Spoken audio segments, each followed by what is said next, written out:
प्रिय दर्शकों नमस्कार। आपका बहुत बहुत स्वागत है होप चैनल हिंदी में।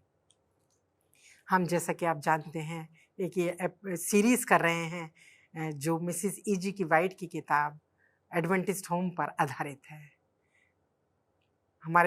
आप जो मेहमान हमारे हैं, मैं सब दर्शकों का दिल से स्वागत करती हूँ। और इससे पहले कि हम चले अपने उसमें मैं चाहती हूँ कि एक बाइबल से एक पद पढ़ना चाहूँगी आपके सामने। आप भी निकाल सकते हैं अपनी बाइबल में से। पहला तिमुथियुस उसका 6 अध्याय और 17वां पद। इस तरह लिखा है, इस संसार के धनवानों को आज्ञा दे कि वे अभिमानी ना हों और चंचल धन पर आशा ना रखें, परंतु परमेश्वर पर जो हमारे सुख के लिए सब कुछ बहुतायत से देता है। इस वर्ष के पढ़े जाने पर, सुने जाने पर हम सबको आशीष मिले। मैं स्वागत करना चाहती हूँ हमारी जो मेहमान हैं, जो हमें सिखा रही हैं, मिसिस रेबेका सिंह, जो हमें सिखाएंगे आगे और भी हमने क्या सीखना है। उनके पास चलते हैं। मिसिस रेबेका सिंह, मैं आपका स्वागत करती हूँ कि आप हमारे साथ हो सकती हैं। आपने समय निकाला, आपने बहुत अच्छी बातें अभी तक सिखाई हैं जिनसे हमें बहुत सीखा है हमने और हमें फ़ायदा भी हुआ है उसका। आइए हम आगे बढ़ते हैं अपने। और इससे पहले कि हम आगे चलें अपने इसमें संदेश में, आप जो है एक छोटी सी प्रार्थना सबके लिए करें। हे हमारे स्वर्गीय महान परमेश्वर ईश्वर, हम तेरे पास आते हैं और फिर से हम अपने एडवेंटिस्ट होम की सीरीज़ में जा रहे हैं। अगले एपिसोड में तो मेरी सहायता कर, हमें पवित्र आत्मा से भर दे ताकि हम हर एक वर्ड को बड़े क्लियरली समझाने वाले बने और जो कुछ भी हम बोलें पवित्र आत्मा के द्वारा बोलने वाले बने। जो उसको सुने वो दूसरे लोगों तक शेयर करें और उन्हें भी आशीष कर। यही हमारी प्रार्थना है, सुनो ग्रहण कर, आमीन। जैसे कि हमने बहुत बातें सीखी हैं और हम एक फाइनेंसेस के बारे में मिसेस E.G. वाइट लिखती हैं कि किस तरीके से जो है अपने घर की जो है खर्चे हैं उन्हें किस तरह से चलाना है। तो इस विषय में आज मैं आपसे पहले पार्ट में जानना चाहूँगी कि कई लोग धनवान होते हैं, धनी होते हैं, तो क्या उनका धनवान होना एक उनके लिए आशीष है या उनके लिए श्राप है? कैसे एक धन जो है वो जो है आशीष भी हो सकता है, श्राप भी हो सकता है? इस बारे में आप एक्सप्लेन करें। यहाँ पे पहला तिमुथियुस का 6 अध्याय जी। और 10वीं आयत में इस तरीके से लिखा हुआ है, क्योंकि रुपए का लोभ सब प्रकार की बुराइयों की जड़ है। अब ये मैं नहीं बोल रही हूँ, ये परमेश्वर का वचन बोल रहा है। कह रहा क्योंकि रुपए का लोभ सब प्रकार की बुराइयों की जड़ है, जिसे प्राप्त करने का प्रयत्न करते हुए बहुतों ने विश्वास से भटककर अपने आप को नाना प्रकार के दुखों से छलनी बना लिया है। जब हमारे मन में लोभ है और लोभ पैसे का है तो बरकत हमारे पास नहीं आएगी। अगर हम सोचते हैं कि ये मैंने किया है, अब जैसे टाटा हैं, ये अंबानीज हैं, ये बड़े बड़े लोग हैं, इन्होंने अपने एम्पायर खड़े करे हुए हैं पैसों के द्वारा और इनको लोग जो है इनको देखते हैं कि बहुत ज़्यादा अमीर हैं। लेकिन यहाँ पे परमेश्वर कह रहा है कि आपने जैसे पढ़ा कि धनवानों को अपने ऊपर घमंड नहीं करना चाहिए, क्योंकि पैसा ऐसा चीज़ है जो आज हमारे पास है और कल नहीं है। तो जब हम किस चीज़ का वो कर रहे हैं, क्या हमें लोभ करने की ज़रूरत है पैसे की? क्योंकि पैसा तो हाथ का मैल कहते हैं, तो ये कैसे हम उसके ऊपर कर रहे हैं? अगर हम परमेश्वर का धन जो है, हमारा पास पैसा है, हम परमेश्वर के काम में लगा रहे हैं, तो तब हमारे लिए वो बरकत बनेगा। अगर हम परमेश्वर का, जो हम कहते हैं हमें सैलरी मिल रही है, हमारा 10वां अंश जो परमेश्वर को जाना है, उसके साथ हमारा धन्यवाद का भी अंश जाना है कि हमें परमेश्वर का धन्यवाद करना है कि उसने मुझे नया जीवन दिया, रोज नया जीवन हमें दिखा रहा, नया जिंदगी दे रहा है, हमें उसका धन्यवाद करना है। ये जो परमेश्वर का धन है, हमें परमेश्वर को वापस करना है। लेकिन परमेश्वर के धन को जब हम अपने पास रख लेते हैं तो वो जो है हमारे लिए लाभ की बजाय हानि में परिवर्तित हो जाता है। कहता ना परमेश्वर, मुझे आजमा के देखो, तुम्हारे लिए मैं आसमान से झरों के खोल दूंगा, इतनी बरकत होगी कि तुम्हें लेने में भी घर भर जाएंगे। और धन के लोग में कभी कभी ऐसा भी होता है, हम देखते हैं धनी लोग जो हैं ज्यादा जो है जिनके पास पैसा है उसी में और कमाने में उसको और कमाने में वो लग जाते हैं, और सारा समय जो है वो इसी में लगा देते हैं। जो बिजनेस वाले हैं परमेश्वर की तरफ जो है अपना समय नहीं देते हैं, उनके परिवार। तो अगर हम देखें अब्राहम को, सबसे अच्छा एग्जाम्पल है, जो कि बुत परस्ती से निकल कर आया।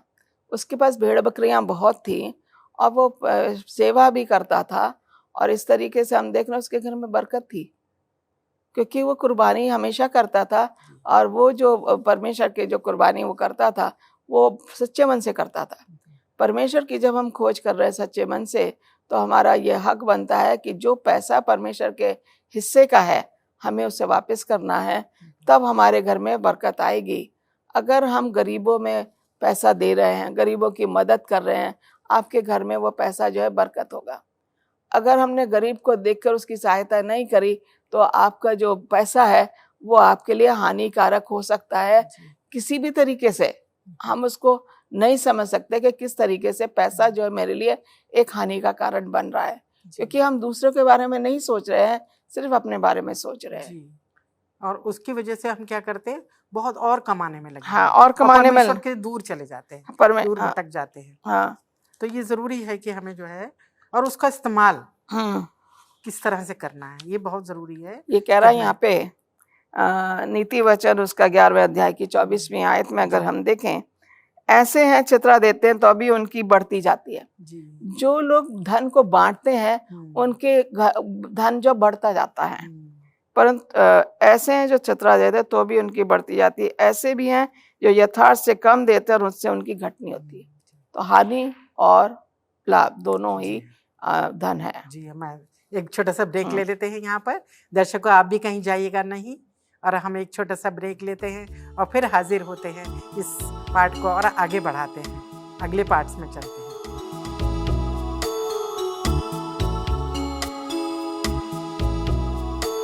फिर से एक बार स्वागत है आपका इस पार्ट में। हम देखते हैं कि कई लोग जो है परमेश्वर के कार्य के लिए, और हमने देखा कि जब नई कलीसिया थी, अर्ली क्रिश्चियन जो थे, उनके भी उन लोगों ने प्लॉट्स बेचे।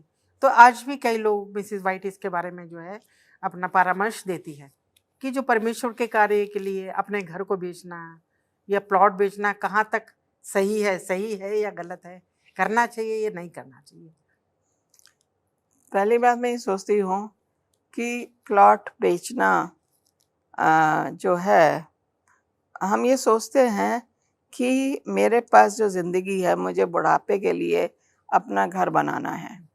तो अपना घर जब बनाएंगे तो हम फिर क्या हम परमेश्वर को अपने मद्देनज़र रखते हुए प्लॉट खरीद रहे हैं, या हम ये सोचते हैं कि मुझे तो आलीशान घर बनाना है ना, प्लॉट भी है कि हम ये देख रहे हैं, या मुझे ज़रूरत से ज़्यादा नहीं चाहिए, 2 कमरे का घर चाहिए, बस उतना काफ़ी है, क्योंकि ज़्यादा दिन तो मैंने ज़िंदा रहना नहीं है।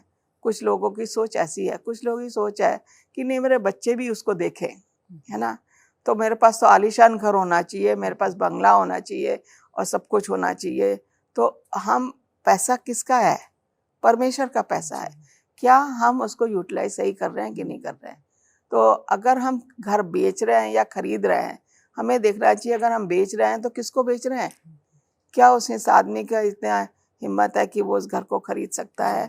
और ये भी देख रही थी कभी-कभी, हाँ, थोड़ा एक चीज आप बताइएगा, सॉरी, कि जो मिसेस वाइट ये भी कह रही हैं इस बात को कि आपको नहीं बेचना, अगर आप छोटा सा टुकड़ा है आपका पास या छोटा सा घर है तो वो अपने लिए रखें, अपने लिए रखें।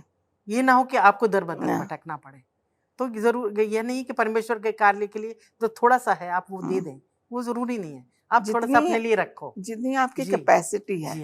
जरूरत से ज्यादा हमें रखने की जरूरत नहीं है, क्योंकि बड़े घर का हम क्या करेंगे? बुढ़ापे में क्या हम घर साफ कर सकते हैं? बड़ा घर, छोटा घर तो आप आराम से कर लोगे, बड़ा तो नहीं करोगे। क्यों हम जरूरत से ज्यादा चीजों का अहमियत दें? ये बाइबल हमें बता रही है कि हमें जितनी हमारी जरूरत है, हमें उतने में ही हमें क्या करना है, तसल्ली कर लेनी चाहिए। लेकिन लोग कहते नहीं, बड़ा होना चाहिए, मेरे बच्चे भी तो आएंगे, वो भी तो रहेंगे, तो हमें उससे जो है दूर रहना है। एक और प्रश्न मैं आपके सामने रखना चाहती हूँ। अपने घर की बजट को जो बताया गया है कि कैसे बजट को बनाना है, तो आप इसमें कुछ हमें सिखाएं कि क्या कहती हैं मिसेस वाइट कि भाई हमें अपने घर का बजट, हमें जो अपना घर का बजट है वो देखते हैं परमेश्वर के अगेन हम भय में कि हमारे पास। अब मैंने देखा था मिसेस लाल सिंह थी जो क्या करती थी, सबसे पहले ऑफरिंग निकाल के रखती थी। उन्होंने एनवलप्स बना लेती थी कि इतना घर के खर्च के लिए जाएगा, इतना टाइट में जाएगा, इतना थैंक्स ऑफरिंग में जाएगा, इतना सैबथ स्कूल में जाएगा, इतना मैंने घर के लिए कपड़े खरीदने हैं या घर के लिए कुछ सामान खरीदना, वो एनवलप्स बना लेती हैं। उन्होंने बड़ी तरकीब से वो करती थी। मैं देखती हूँ मिसेस एलन जी वाइट यही कहती हैं कि आपके पास जो पैसा है, महीने में जो आपको पैसा मिलता है, आप उसका बजट बना के रखिए। हर चीज़ का, किराए का है, आपका बिजली का है, आपका पानी का है, आपका दूध का है, आपके डेली एक्सपेंसेस हैं, आपके सब्जी भाजी का है, वो आप प्रॉपर अगर बजट बना के रखेंगे उसके साथ साथ चलेंगे। अगर हम बजट नहीं बनाते हैं 10 दिन में हमारी सैलरी खत्म हो जाती है, होती कि नहीं होती। अगर हम बजट के साथ रहेंगे तो हम ये देखते हैं कि मुझे परमेश्वर का हिस्सा भी निकालना है इसमें। अगर हम बजट बना रहे हैं तो परमेश्वर के हिस्से का भी बजट बना रहे हैं और बरकत जो है हमारे अंदर जो हमारे घर में आती जाएगी, क्योंकि हमने परमेश्वर का बजट पहले निकाल लिया। तो बहुत ज़रूरी है कि हमें हर चीज़ जो है बजट में रख के सोच समझ के जो है खर्च करनी चाहिए। खर्ची कर देते हैं कई लोग, कभी कभी फिजूल जरूरत नहीं है, इतनी जरूरत नहीं है, हम उसका खर्च कर देते हैं। कपड़ों पे कर देते हैं, खाने में कर देते हैं, अननेसेसरी ये फास्ट फूड में ज्यादा चले जाते हैं, इलेक्ट्रॉनिक्स से आइटम जैसे खरीद लेते हैं, इलेक्ट्रॉनिक्स आपका इतना बजट है नहीं और आप उससे ऊपर चले जाते हो। तो ये बाइबल कहती है, मिसेस एलन जी वाइट कहती है, सोच समझ के हमें अपने घर का बजट बनाना चाहिए ताकि हमारे घर में बरकत हमेशा बनी रहे। हमें अननेसेसरी खर्चा नहीं करना चाहिए। जितनी आमदनी उसी में आपको अपना गुजारा करना है।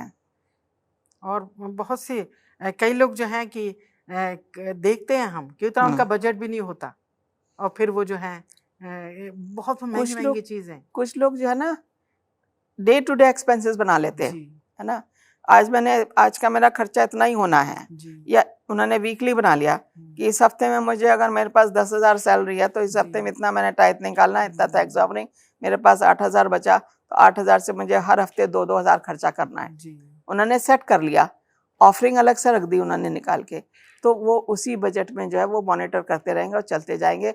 अगर उन्होंने 2,000 से 4,000 कर दिया, उनका बजट बिगड़ जाएगा, और बजट बिगड़ेगा तो नेचुरली आपके घर में आशीष भी चली जाएगी, क्योंकि आप अननेसेसरी खर्चा कर रहे हो। जी। और कई बार हम देखते हैं कि प्रभु यीशु मसीह ने बहुत सिस्टमेटिक किया, बहुत सी चीजें सिखाई कि हमें किस तरह से तरीके से चलना है, सिस्टमेटिक चलना है। इसी तरीके से जो है आर्थिक मामलों में भी, धन के मामले में भी हमें बड़ा सिस्टमेटिक चलना है। कोई ज्यादा नहीं, कम नहीं, परमेश्वर देने वाला है। ये भी कहते हैं कि मैं जब चिड़ियों को देता हूँ तुम्हारी को नहीं दूंगा, बिल्कुल तुम्हारी हर जरूरत को मैं तुम्हारी हर जरूरत तो उसके वचन को हमें भूलना नहीं चाहिए और हमें जो है इस बातों को ध्यान रखना चाहिए, इन बातों पे कि हमें जो है परमेश्वर देगा, इसलिए जो है उसको देते हुए जैसे आपने बताया। अगर देखें 5,000 जो खिलाया, 12 टुकड़े खाना बचा, कितना सामान था, थोड़ा ही था, बरकत कितनी हो गई। ये परमेश्वर आज हमारे लिए कर रहा है। जी। और बहुत सी बातें हम लोग बजट के बारे में सीख सकते हैं। आवश्यकता से अधिक खर्च करना, है ना, कई बार खर्च कर देते हैं। और फिर दूसरा ये कि धन बटोरना, कई बार जमा करते हैं लोग, सेविंग भी बहुत ज्यादा करते हैं। कभी कभी हम बच्चों को अननेसेसरी पैसा दे देते, बच्चा जो है मांग रहा 50, हम दे रहे तो 200 रुपए रख ले। क्यों दे दिया हमने 200 रुपए जब बच्चे को 50 मांग रहा है। जितनी जरूरत है उसके मुताबिक ही हमें बच्चे पे खर्च करना है, क्योंकि आपके घर में 2 बच्चे हैं तो आपको दोनों को बराबर से देना। एक को आपने 25 रुपए दे दिए, दूसरे को 100 रुपए दे दिए, नहीं ये तो बाहर जाता है, दोस्तों में जाता है, इसको दे दिया। तो आपने क्या करा, इवनली डिस्ट्रीब्यूट नहीं करा। आपका बजट जो है एक के लिए फर्क है, दूसरे के लिए फर्क है, तो बजट बिगड़ा तो आपकी आशीष भी चली जाएगी। तो इसलिए धन जो है हम किस तरीके से इस्तेमाल कर रहे हैं धन का, वही हमें देखना है। वो हमें परमेश्वर आशीष भी देता है जब हम परमेश्वर को सामने रखते हैं, और वो कर्ज भी बन जाता है जब हम फालतू खर्च करते हैं। जी। और ये देखते हैं कि जब हम सोचते हैं कि जमा करते जाओ, जमा, तो कुछ पता नहीं हमारी जिंदगी का, तो ये बिल्कुल। भी हमें ध्यान रखना है कि कभी भी खत्म हो। आइए हम एक छोटा सा ब्रेक ले लेते हैं यहाँ पर। दर्शकों, आप भी कहीं जाइएगा मत, एक बार एक छोटा सा ब्रेक लेते हैं और फिर यहाँ पर मौजूद होते हैं।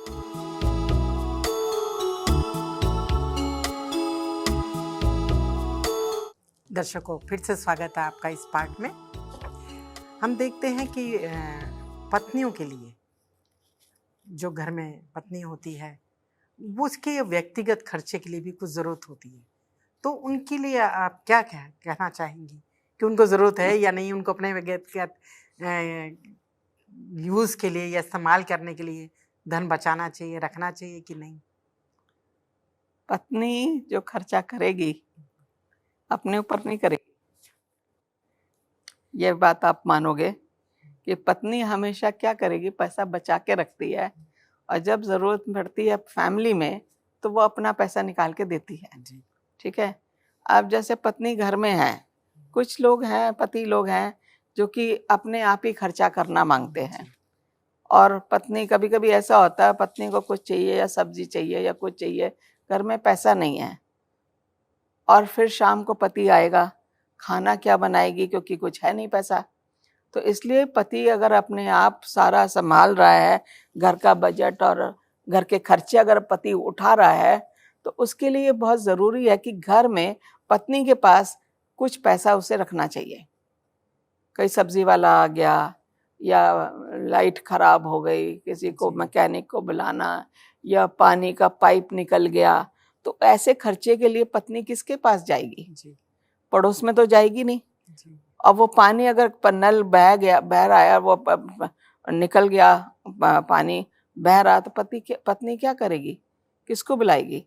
तो बहुत ज़रूरी है कि पत्नी के पास अपने खर्चे के लिए, जो कि वो अपने लिए नहीं खर्च करेगी, वो खर्चे बच्चों पे ही कर देती है। अब बच्चे, मम्मी मुझे आज 5 रुपए दे दो, या मम्मी मुझे आज जो है ना प्रोजेक्ट खरीदना है, प्रोजेक्ट फाइल लेनी है, पापा तो घर में है नहीं, तो वो खर्चा कहाँ से निकालेगी पत्नी?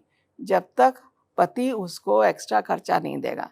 अगर तो पत्नी के पास पैसा है, पति पूरी सैलरी पत्नी के पास ला के दे रहा है, तो वो उसमें से आराम से खर्चा कर सकती है।